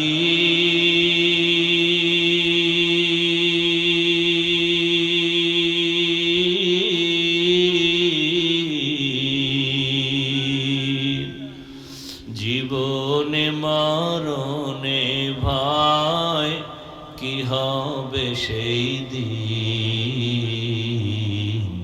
হে খোদা। या इलाही मुझसे मुझको दूर कर, ताकि देखो मुझ में तुझको एक नजर।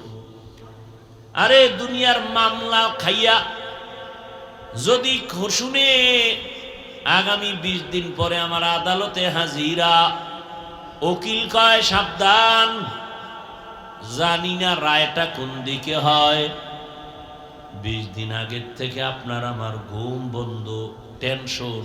মামলায় যদি বিচারক আমার রায়টা উল্টা দেয়, উপায় কি? খানাও নাই। স্ত্রী কয় এমন কেন করো? কয় ভালো লাগে না। আদালতে 20 দিন পরে আমার হাজিরা, ওই চিন্তায় ঘুম নাই, খানা নাই। কিন্তু সকল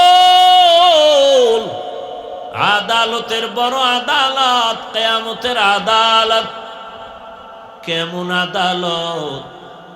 আম্মা জান আয়েশা বলতেছে, বলবো?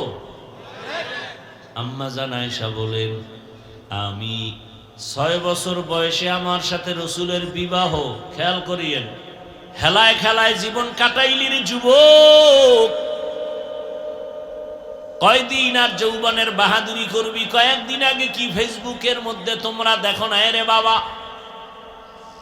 বিদেশ থেকে টাকা অলংকার নিয়ে আসছে, বাড়ি যাবে, এয়ারপোর্টে নামছে, গাড়িতে স্ত্রী সন্তানরা আগায় নিতে আসছে, গাড়িতে আনন্দ মিছিল দিয়া দিয়া বাড়ি যায়, বাড়ির কাছাকাছি যায়, গাড়িটা পানির মধ্যে ভরে গেছে। কয়েকদিন আগে না? লোকটা কাঁদতেছে, স্বর্ণ অলংকার হাতে নিয়া। আরে মানুষ বিয়া কইরা খাইয়া না খাইয়া বউ মাইয়া নিয়ে এক জায়গায় থাকলো, একটা আনন্দ আছে। আমার কপাল কেন এত খারাপ? টাকার জন্য বিদেশ গেলাম, না বউ সন্তানের আনন্দ পেলাম। কিছুদিন পরে আসছি, অলংকার টাকা নিয়ে কয়েক মাস থাকবো, পরে আবার যাব। কিন্তু আমার কপাল বড় খারাপ, আমার হাতের উপরেই আমার বাচ্চাটা মরে গেল। আমার হাতের সামনে, চোখের সামনে আমার স্ত্রী মারা গেল। আজকে তুমি সুন্দরভাবে বয়ান শোনো, কালকে এই সময় আল্লাহ মাফ করুন বুঝাবার জন্য বলি, হতে পারো হসপিটালের রোগী, হতে পারো কবরের বাসিন্দা। দুনিয়াটা কিছুই না রে মুমিন, এখনো সময় আছে, তওবা করো। এরে আমার যুবক বাবারা, বৃদ্ধ বাবাজিরা, পর্দার আড়ালের মা বোনেরা,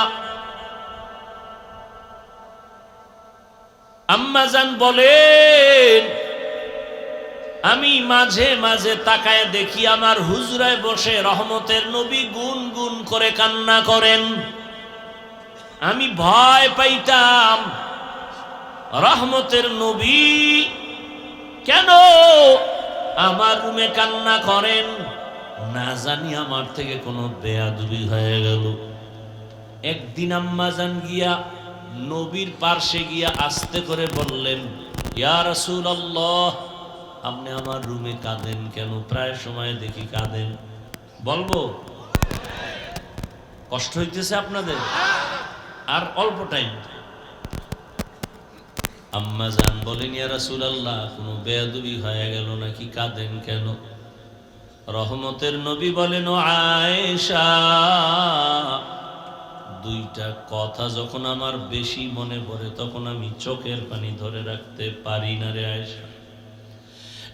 এক, খাদিজার কথা আমার মনে পড়লে বেশি কান্না আসে, কারণ আরবের ভেতরে আমার সবাই দুশ্মন।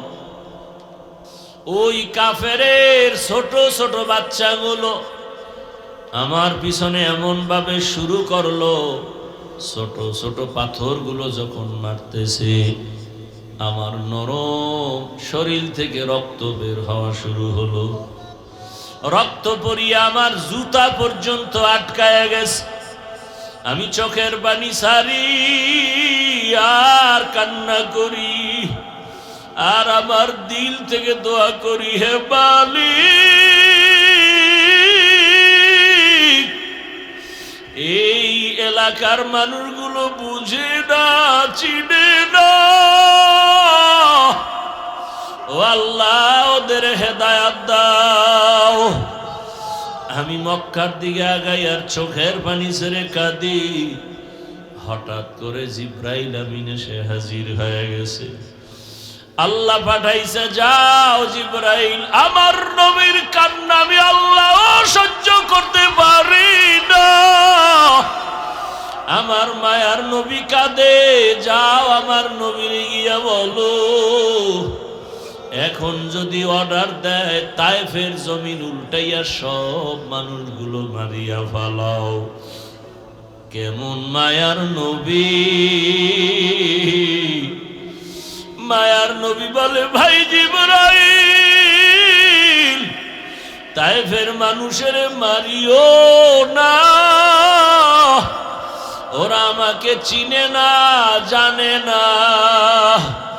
যদি ওরা জানতো আমি দুনিয়ার ইয়তীম, দুনিয়াতে আসিয়া বাবা বলে ডাক দিতে পারি নাই, বাবার চেহারাটাও দেখতে পারি নাই। ও আমার যুবক বাবারা, অনেকে গ্রামের বাড়ি সারিয়া ঢাকাতে কাজ করো, ওই গ্রামের মা ঘুমায় না তোমার অপেক্ষা, তোমার বাবাও ঘুমায় না। অনেকের বাবা মরিয়া গেছে, কবর থেকে দোয়া চায়, অনেকের মা মরিয়া গেছে, দোয়া চায়।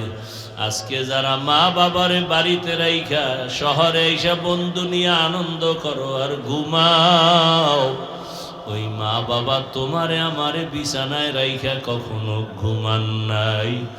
মায়ার নবী কাঁদে, ভাই জিবরাইল আমি বড় ইয়তীম, হারাইয়া বড় অসহায়, আমার ডানে কেউ নাই, বামে কেউ নাই।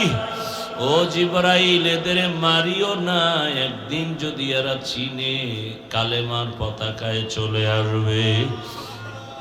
ও আয়েশা, আমি এত কষ্ট করিয়া দিনের দাওয়াত দিয়া যখন রাতের বেলা ঘরে আসতাম, যত রাত্রই হতো আমি ঘরের সামনে আসিয়া আসসালামু আলাইকুম ইয়া আহলাল বাইত কথাটা বলা মাত্র ঘর থেকে আওয়াজ আসতো, লাব্বাইক ওয়া সা'দাইকা ইয়া রাসূলুল্লাহ, খাদিজার কণ্ঠে আওয়াজ। আমি বলতাম, খাদিজা আপনি কি রাতের গভীরে ঘুমান না? খাদিজা চোখের পানি ছেড়ে কাঁদতেন আর বলতেন, ও রবি, আমি জানি আপনার মা নাই, আপনার বাবা নাই। আমি খাদিজা দুইজন স্বামী বিদায়ের পরে আপনার ঘরে আসছি, আমার একাধিক সন্তান রেখে আমি আপনার ঘরে আসছি। আমি সন্তানের মায়া বুঝি, আপনার চারদিকে দুশ্মন। আপনার মা যদি থাকতেন, আপনাকে বাহিরে রেখে মা ঘুমাইতেন না। ওরে সন্তানেরা জানো না যে মা কেমন মায়া করে। ওরে তুমি মাকে বাড়িতে রাইখা আনন্দ করো, খবর নাও মায়ের চোখে ঘুম নাই। ওরে বাবারে কবরে রাইখা যারা আরামে ঘুমাও, ওই বাবার কবরের কি হালাত। ও সন্তানেরা, বাবা যারা হারাইছো, দুই বোনা চোখের পানি ছেড়ে কাঁদো আর আমার মালিকের দরবারে দোয়া করো। আল্লাহর কাছে চোখের পানি ছেড়ে বাবার জন্য দোয়া করো। ওই মায়ের ঋণ আদায় করা কোনোদিন সম্ভব হবে না। ওই মা তোমার আমার জন্য কত কাঁদলেন, চোখের পানি ছাড়লেন আর কষ্ট করলেন। ওই মা বাবার চোখের পানি আর দোয়া ছাড়াই চেয়ারে বসতে পারি নাই। ওই মা বাবার চোখের পানি আর দোয়া ছাড়া তুমি টাকা পয়সা বাড়ি গাড়ির মালিক হতে পারো নাই। ওই মা বাবারে কবরে রাখিয়া নিষ্ঠুরের মতো কেমনে ঘুমাও? ওই মা বাবার জন্য কি মায়া হবে না রে নিষ্ঠুর? ওই মা বাবার চেহারাটাও কি মনে পড়ে না? ওই মা বাবার কথা মনে পড়লে চোখের পানি ধরে রাখা যায় না। রহমতের নবী কান্না করেও আয়েশা আম্মা জান চোখের পানি ছেড়ে কান্না করেন। নবী বলেন, খাদিজা আমাকে সান্ত্বনা দেয়, ইয়া রাসূলুল্লাহ আপনি যতক্ষণ বাহিরে থাকেন আমি অপেক্ষায় থাকি কখন আসিয়া ডাক দিবেন। আমি যদি ঘুমায় যাই আপনি বাহিরে কষ্ট পাবেন, আল্লাহ বেজার হয়ে যাবে। আমি ঘুমাই না রে ইয়া রাসূলুল্লাহ, আপনার খেদমতের অপেক্ষায় আছি। ও আয়েশা, খাদিজার কষ্টের কাহিনী মনে পড়লে চোখে আমার পানি চলে আসে। আর একটা কথা আমার মনে পড়লে আমি চোখের পানি ছেড়ে কান্না করি। হাসরের ময়দানের কথা যখন মনে পড়ে, ও আয়েশা হাসরের মাঠের অবস্থা কতটা ভয়ঙ্কর হবে জানো না? নারী আর পুরুষরা সব হাসরের মাঠে উলঙ্গ দাঁড়াবে। সূর্যটা মাথার উপরে নেমে আসবে। সূর্যের গরম তাপে মাটির জমিনটা তামা হয়ে যাবে। গুনাহগার নাফরমানের মাথার মগজগুলো ভাতের মারের মতো ফুটতে থাকবে। আরে জাহান্নামেরও আওয়াজ, হাসরের ময়দানে জাহান্নাম চিল্লাইবে আর বলবে, ও আল্লাহ বেনামাজি গুলো কই? বেনামাজি নাফরমান গুলো আমাকে দাও, আমার পেটে ক্ষুধা। আরে আয়েশা সেদিন কি উপায় হবে? জাহান্নামের আওয়াজে হাসরের ময়দানটা থরথর করে কেঁপে উঠবে। ওদিকে আমার আল্লাহ রাগান্বিত হয়ে যাবেন। আল্লাহ রাগ হইয়া আওয়াজ দিবেন, লিমানিল মুলকুল ইয়াউম লিল্লাহিল ওয়াহিদিল কাহ্হার। হাসরের ময়দানটা থরথর করে কেঁপে উঠবে। এ অবস্থা দেখিয়া নবীরা পর্যন্ত কান্না শুরু করবেন। এত কান্নার আওয়াজ।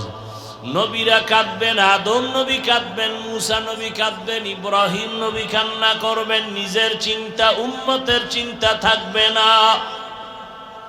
এমন অবস্থা হবে, কঠিন হালাত। আমি রাসূল তখন সহ্য করতে না পারিয়া আমি আমার রবের সামনে সিজদায় পড়ে কান্না শুরু করব। ঈসা নবী কাঁদবেন নিজের চিন্তা, মুসা নবী কাঁদবেন নিজের চিন্তা, ইব্রাহিম নবী কাঁদবেন নিজের চিন্তা, দাউদ নবী কাঁদবেন নিজের চিন্তা, আদম নবী কান্না করবেন নিজের চিন্তা। আর আমি যখন কান্না শুরু করব, মাকামে মাহমুদের ভেতরে আমি একটাই আওয়াজ দিব, আল্লাহ আমার উম্মত, আমার উম্মত, আমার উম্মত। আমার একটা উম্মত জাহান্নামে গেলে আমি জান্নাতে যাব না। ও আয়েশা, আমি তখন আমার উম্মতের চিন্তায় কান্না করব। এখন আমি উম্মতের চিন্তায় কান্না করি। ও নবীর আশেক বাবারা, ও যুবকেরা, তোমার মতো কত যুবক চাকরি করে, ব্যবসা করে, নামাজ ছাড়ে না, লেখাপড়া করে, নামাজ ছাড়ে না। জেনারেল লাইনে তুমি কেন পারবা না? এখনো সময় আছে, তওবা করে নেও। মরিয়া গেল আর নামাজ ছাড়বা না, দাড়ি কাটবা না, বেপরদায় চলবা না, মা বাবার সাথে বেয়াদবি করবা না, শিক্ষকের সাথে বেয়াদবি করবা না। ওলামায়ে কেরামের দোয়া পরামর্শ নিয়া নবীর আদর্শ মেনে চলবা। আল্লাহর কাছে তওবা করো, জীবনে তো গুনাহ কম করো নাই। মা বোনেরাও আল্লাহর কাছে তওবা করেন, জীবনে আর বেপরদায় চলবেন না, নামাজ ছাড়বেন না, আর কোনোদিন স্বামীর মাল নষ্ট করবেন না। আল্লাহর হুকুম নবীর আদর্শ মেনে জীবন চালাবেন। একটা আদর্শ সন্তানের মা হইয়া কবরে যাবেন। আল্লাহ আমাদের সবাইকে তওবাওয়ালা জীবন দান করেন। তওবার উপরে মজবুত হইয়া চলার মতো তৌফিক আমাদের দান করেন, আমিন। আলহামদুলিল্লাহি রাব্বিল আলামিন والصلاة والسلام على سيد الأنبياء والمرسلين وعلى آله وأصحابه أجمعين يا أرحم الراحمين يا أرحم الراحمين يا أرحم الراحمين رب ارحمهما كما ربياني صغيرا اللهم إنك عفو كريم تحب العفو فاعف عنا اللهم إنا نسألك رضاك والجنة ونعوذ بك من سخطك والنار اللهم إنا نعوذ بك من البرص والجنون والجذام وسيء الأسقام يا الله আমরা গুনার বোঝা নিয়ে আপনার দরওয়াজায় হাজির আয় আল্লাহ মেহেরবানি করে আমাদের গুনাহ মাফ করে দেন আয় আল্লাহ এই মাহফিল কবুল করে নেন আয়োজনকারী সহযোগিতাকারীদের কবুল করে নেন আয় আল্লাহ এলাকায় শান্তি দান করেন মা বোনদের আবেদা পর্দাওয়ালা বানায় দেন সন্তানগুলো নেককার বানায় দেন আয় আল্লাহ ঘরে ঘরে সুন্নতের আমল চালু করে দেন নবীজির সুন্নাতওয়ালা জিন্দেগি দান করেন নবীজির রওজা জিয়ারতের জন্য কবুল করে নেন আয় আল্লাহ বাইতুল্লাহর গিলাফ ধরে লাব্বাইক বলার তৌফিক দান করেন আয় আল্লাহ তাআলা গুনাহমুক্ত জীবন দান করেন মা বোনদের আবেদা বানায় দেন সন্তানগুলো লেখাপড়া পরীক্ষায় কামিয়াবি দান করেন আমার কলিজার যুবকদের দিনদার বানায় দেন মোবাইলের গুনাহ থেকে হেফাজত করেন সারা দুনিয়াবাসীকে মাফ করে দেন প্রবাসে যারা সবাইকে হেফাজত করেন বাংলাদেশ ইসলামের জন্য কবুল করে নেন আয় আল্লাহ উলামায়ে কেরামদের এক বানায় দেন বাতিলের মোকাবেলায় বিজয় দান করেন আয় আল্লাহ ইমান